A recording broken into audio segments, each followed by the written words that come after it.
আছিস? First year আসি নতুন মালটা না? হ্যাঁ রে, মেয়েটা চেহারা দেখেছি যেন দক্ষিণ ভারতের নায়িকা। খেলা পুরা কলেজ একাই মাতি রেখেছে। এ শাহিন, টাই কর, একমাত্র তুই পারবি পটাতে। ম্যাডামের বাড়ি কোথায়?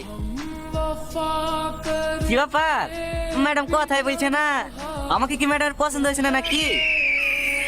অসভ্য কোথাকার। হে দেখি স্যার, হ্যাঁ তুই পারবি নি। হ্যাঁ আমাকে একটা চান্স দে।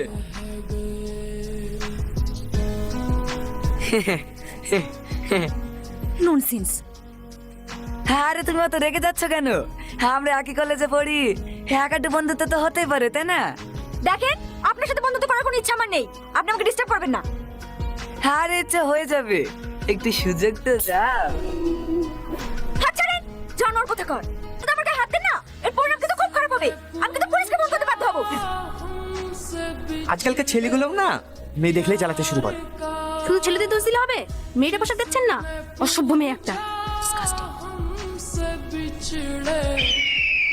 করো ফোন, তোমার জন্য আমি হাজার বার মতো রাজি আছি। এসব আপনি কি বলছেন? হাত ছাড়েন, আপনি কি পাগল হয়ে গেছেন নাকি? হ্যাঁ আমি পাগল হয়ে গেছি, তোমার এই রূপ দেখি না সত্যি আমি পাগল হয়ে গেছি। ও দাদা, দেখেন না, এই ছেলেটা আমাকে জ্বালাচ্ছে।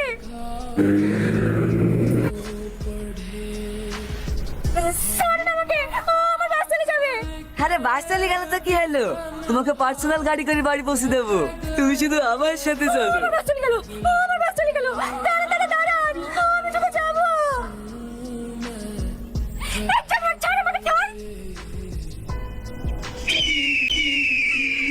এই শাহিন, নিয়ে চলে যে জঙ্গলে।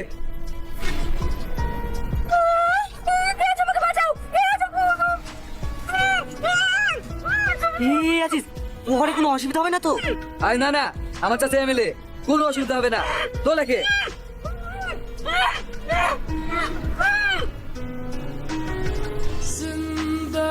আবারও ধর্ষণের শিকার পিকে কলেজের ফার্স্ট ইয়ার ছাত্রী রীতি খাতুন। তুই মেয়েটা তো সেই বাস স্ট্যান্ডের মেয়েটা। খবর সূত্রে জানা গিয়েছে গতকাল বাস স্ট্যান্ড থেকে কিছু দুষ্কৃতীরা জঙ্গলে টেনে নিয়ে গিয়ে একের পর এক নির্মমভাবে অত্যাচার করে তাকে হত্যা করেছে। পুলিশ তদন্ত করছে, এখনো পর্যন্ত খুনিদের কোনো হদিশ পাওয়া যায়নি।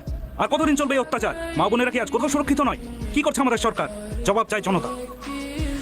সুস্থ থাকুন। দাঁড়িয়ে গেলেন যে? কিভাবে যাব? সামনে দেখেন।